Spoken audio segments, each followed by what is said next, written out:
Prosperous Artists was first coined in this building. Remember I invoked Jack Dolan earlier? I remember being here on a Sunday service, and he talked about, why would anybody want to be a starving artist? Why wouldn't you want to be a prosperous artist? And that resonated with me. I really like that idea. And my friend Rosh Sillers. Rosh is a photographer, and he's a brilliant mind, and we talked about that. We said, yeah, why would, so this was at the dawn of when networking was really getting organized and such. So that ability of, why would we want to be starving artists? I was a writer, he was a photographer, we were both marketing guys. Why not use that? So we did 145 podcasts on the idea of being prosperous artists, teaching business networking and business acumen to graphic designers, photographers, writers, other fellow creatives. It was a great run. I mean, we had an international audience. You'd get an email from somebody in Vancouver, and it's like, wow, people really are listening to this. And this was in the dawn of podcasting. We'd have people from, all the continents, and we'd get fan letters. And, I'm dangerous around a fan letter. Hang on, keep my ego in check here. So that idea there. But that idea of prospering, that, if I say nothing else to you, the rest of the talk, that idea of being a prosperous artist, not a starving artist. If you just meditated on that, if you just wrote up on that, if you just focused on that, that would be the greatest piece of wisdom you took from here. Do you still have those podcasts? Right now we're on hiatus. We still have the recordings of them. We're trying to decide what we're going to do with the content. I'll touch on that in a minute. I want to go compare, again, starving and prosperous artist. This was one definition I found for a starving artist online. Someone who sacrifices material well-being in order to focus exclusively on their artwork. However, they typically live on minimum expenses for either a lack of business or because all their income goes towards art projects. Anybody like the idea of that for their professions? I mean, I sometimes think starving entrepreneurs are much the same way. I can't afford new shoes because, I have to put the money into the business. However, let's look at the other side. A prosperous artist is an artist who uses his or her skills and talents in a personally fulfilling way to achieve both personal esteem and material well-being. They earn what is just and fair for their time and talents, and they use sound business principles in order to ultimately prosper. A prosperous artist or a starving artist? You get to choose. Can you say that again? The prosperous artist definition? Yeah. Okay. Prosperous artist is an artist who uses his or her skills and talents in a fulfilling way to achieve both personal esteem and material well-being. They earn what is just and fair for their time and talents, and they use sound business principles in order to prosper. I don't know if you heard in the beginning, I am offering, starting on Monday, you'll have the chance to download a recording of this, so you can sit there and sit there and listen to me until you get bored. DeanLadoate.com. Okay, that's okay. By the way, you don't have to write, draw, photograph, design, or use what most people call creative tools to be a prosperous artist. If you wish to move beyond a traditional position or a traditional way of thinking, these are tools to do so. Les Brown once said, it's your present circumstances that are actually the stepping stone to your future greatness. And one of the things I really believe that people think that they will starve, go homeless, and die alone if they take risks. I think people are risk adverse. Why? Well, some people say the economy is recovering, other people say it's still kind of stagnant, whatever. And yet, we've had economic cycles that go up and down all of our career. And right now, during the low part of the economy, there were people prospering and thriving. And yet, there were people struggling. I'm going to say something here. I think one of the worst situations right now is not that people are starving or prospering, that people are under-earning. I think that really, under-earning is really We don't value ourselves enough to go, we sit there and think, oh my God, tell you what, you're gonna buy this from me, oh, I don't wanna lose this sale, tell you what, I'll shave another 20% off my bid because I don't want you to say no. When really, you were looking for something of quality and you think, oh, you shaved 20% off, must not be worth it. There's a great book out there by Gerald Mundis, Earn What You Deserve. I recommend this highly. There's also a 12-step group called Under Earners Anonymous, written out on underearnersanonymous.com. And the cool thing about that group is it's mostly telephone calls. There is a meeting here in southeastern Michigan on Mondays, but for a lot of people, you get to hear a lot of people globally going through the fact that they admit that they're pretty powerless over their ability to earn. It's kind of a sister group to Debtors Anonymous. And there's a lot of great tools out there. A lot of people who want to transform their life. So some of the stuff we're going to draw today on the second half of this talk is from Under Earners Anonymous. It goes back to something I've been trying to share with you for most of my talk today. We need to get past our own limited, self-defeating thinking and behaviors. It's not that we can't do it. We're mighty beings, superheroes, if you will, who can do anything we set our mind to.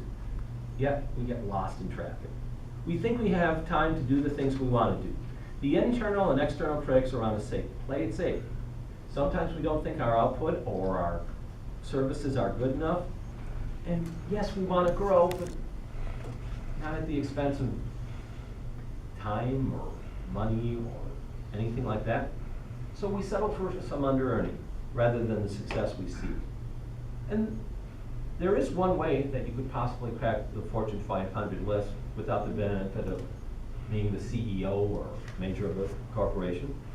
According to a study I saw, the #1 way to crack the Fortune 500 of most prosperous people is to use creative talents and express yourself.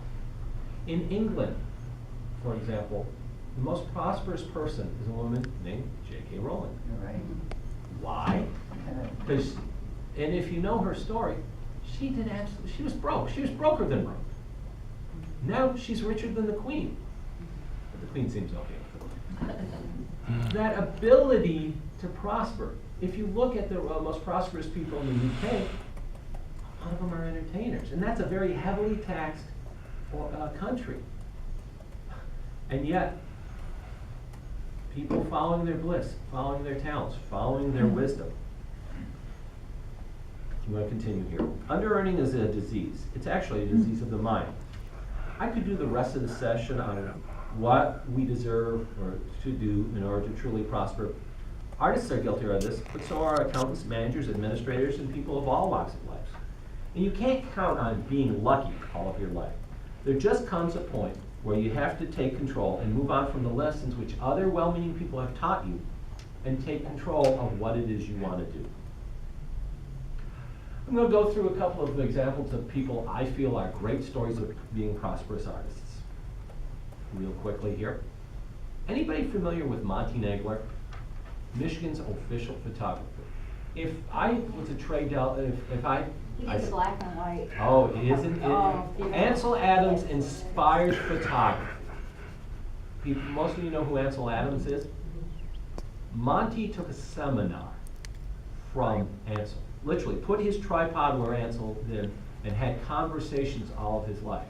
If you, let's say we're going a trade delegation, we're going to a foreign country. You know what the official Michigan State gift is? It's a book of his photography. How beautiful our state is. I worked for a German company, and Yeah. that became his book, what was it, 2005, 6, 7, Yeah. somewhere in there. That came out. That became our official gift for all the Germans that came, just like yours. You know? It was- So you're validating what I'm saying. Yeah. Monty and Mickey Nagler are two of the most normal people you'll ever meet. Monty made a tough decision in his life. You know what he did before he was a photographer? He owned a chain of car repair shops. Now, the only thing he got to see, he didn't get to see, he might have seen the sun going over the building and behind him, but he looked up and saw a lot more mufflers and transmissions than he did waterfalls and sunrises. but he wanted something better for himself. Now, he had a mentor back before he got in the car business. Anybody heard of Carroll Shelby, the Ford mastermind? Brilliant man. And yet, Monty decided not to play it safe. He could have probably run those 4 shops, hired a bunch of guys to be managers of each shop, and just taken the money. But he dared be vulnerable. And having been to his house a couple of times, his house is literally a gallery of modern American photography from the previous century up to today.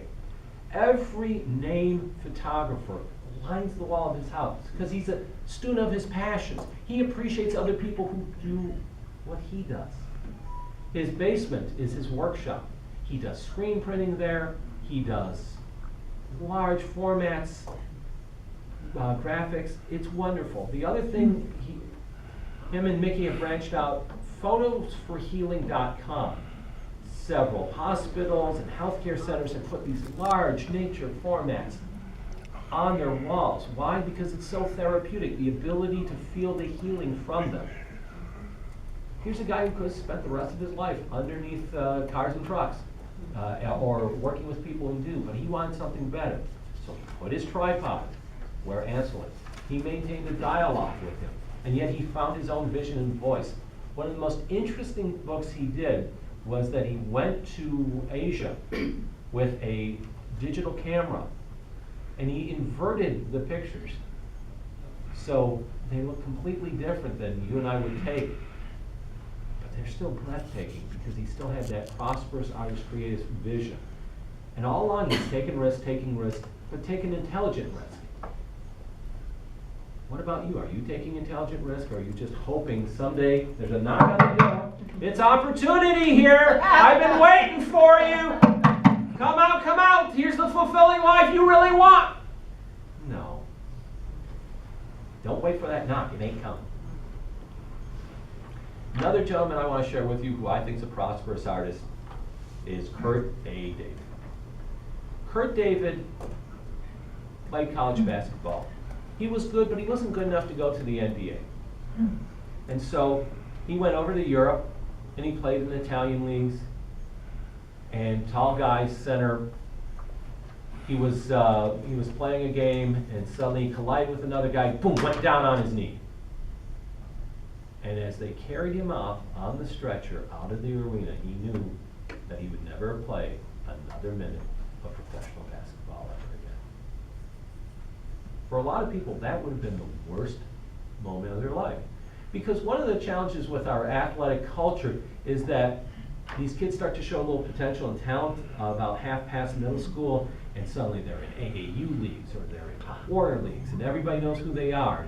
And suddenly they start to attract hangers-on and agents, and they're guided to these things. And oh my God, you need to go to this school because that's a football school or a basketball school or a hockey school where you can show your talents, and then you're getting recruited by colleges or by minor leagues and this, that, and the other thing. Well, what happens? How many people have that goal in their mind, in their heart, and the family say, oh, you're going to be a winner, a champ, and then suddenly an incident like that, it's all gone. It's all gone. You're yesterday's news. Well, and oftentimes, especially, one of the things I don't like about ESPN or I don't like about the sports pages is less and less it's about what happens on the field or the court or the rink, and more it's about the extracurricular activities of these folks. Why? Somebody on a police blotter is news. Somebody doing well isn't news. And Kurt recognized that. Kurt started out with a self-published book, and I have a copy of it here, called From Glory Days. In this, he went back, he got his advanced degree in counseling. He's an MA in counseling, and then he started looking at people who were successes. What was it? Success leaves clues.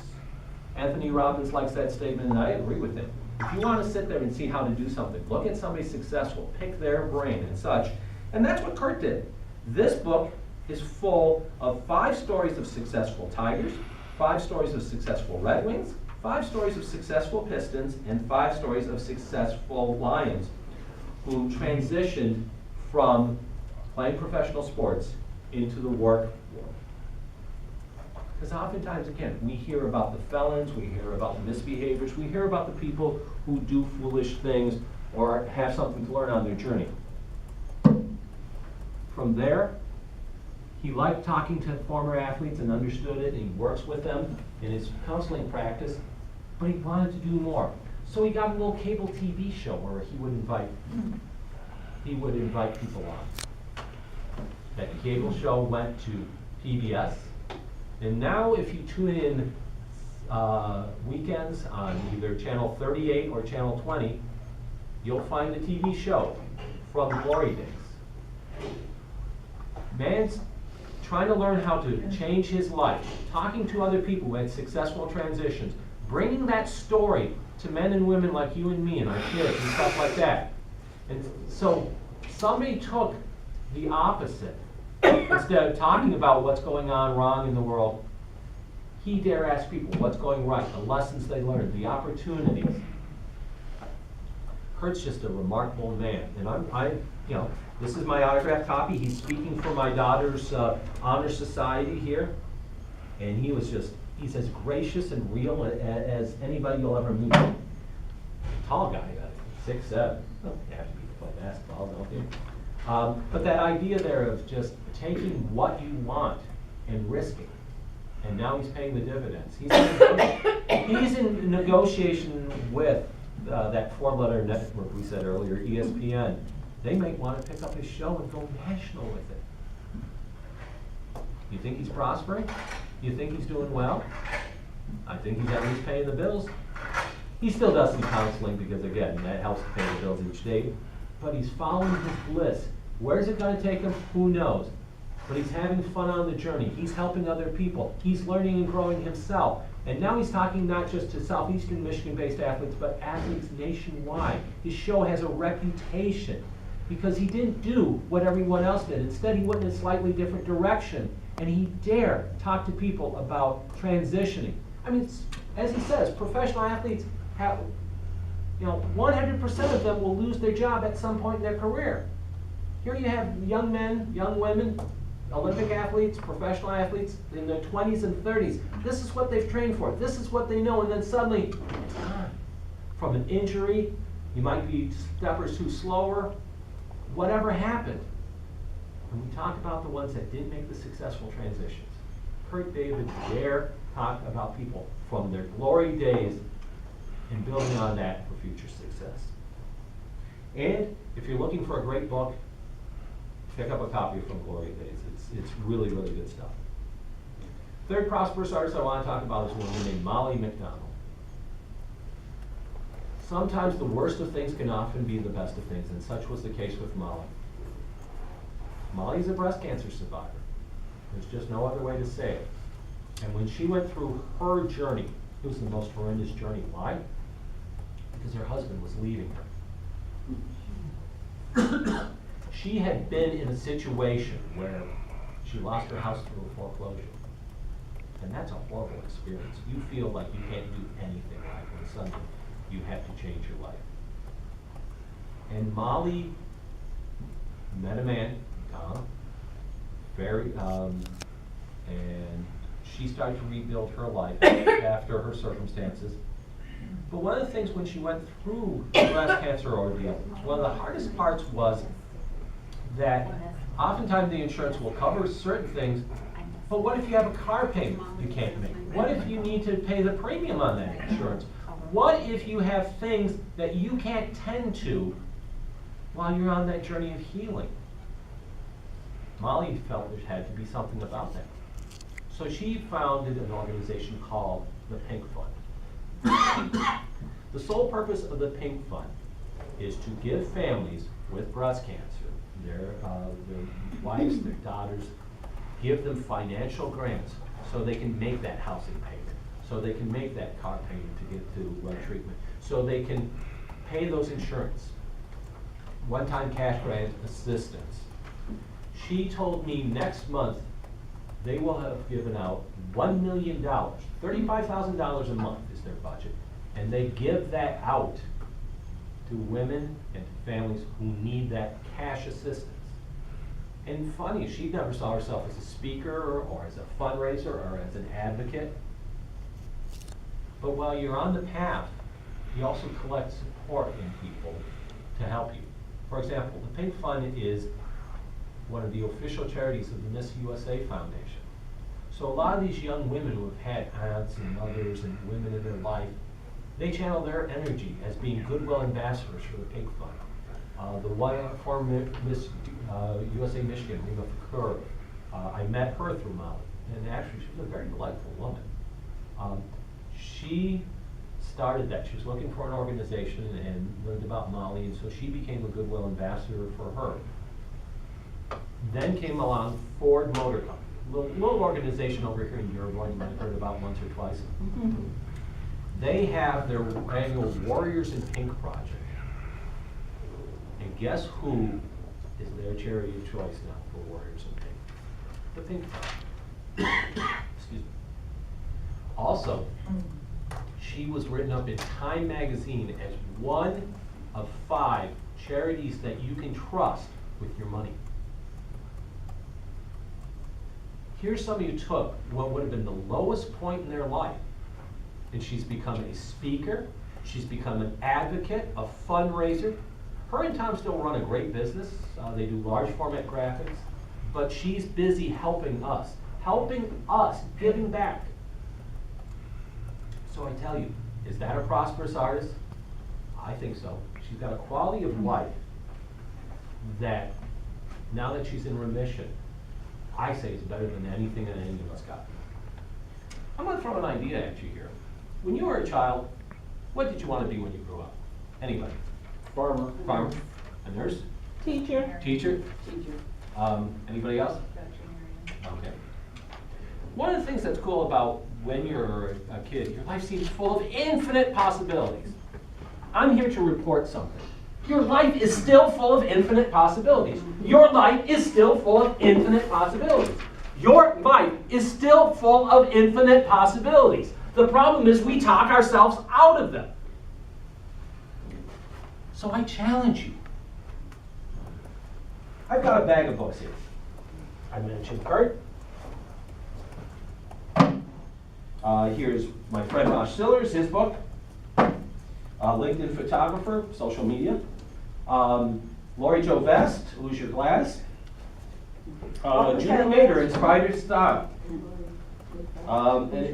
Terry Bean, Business Networking, the universal guide there. Bill Pirtle, Navigating the Risks of Credit Card Processing.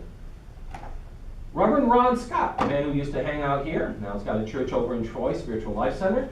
Making Life Work for You. Terry Williams, Listerine.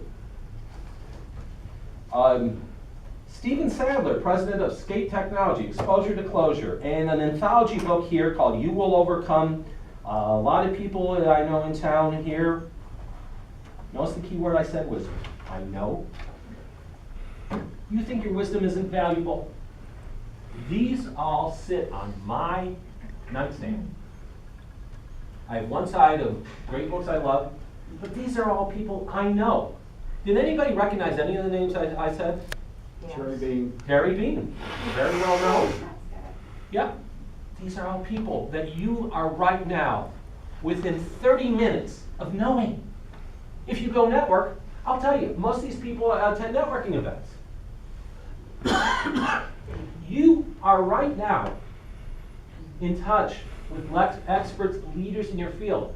And if you say, and I'll tell you, to a person, none of these people are any smarter than you are. None of these people are, Ford agency models. Well, one of them is, but no. They're real people who have real stories to sell and tell. They have real stories that they want to share with you, whether it's overcoming adversity, using technology, using spiritual principles, being able to work on the inside of your business. We've got networking, customer service, style, social media. Everybody in this room can write a book. It's do you want to? Maybe you do, maybe you don't. But that ability to have that in place, your life is full of infinite possibilities. What are you going to do with them? On your sheet,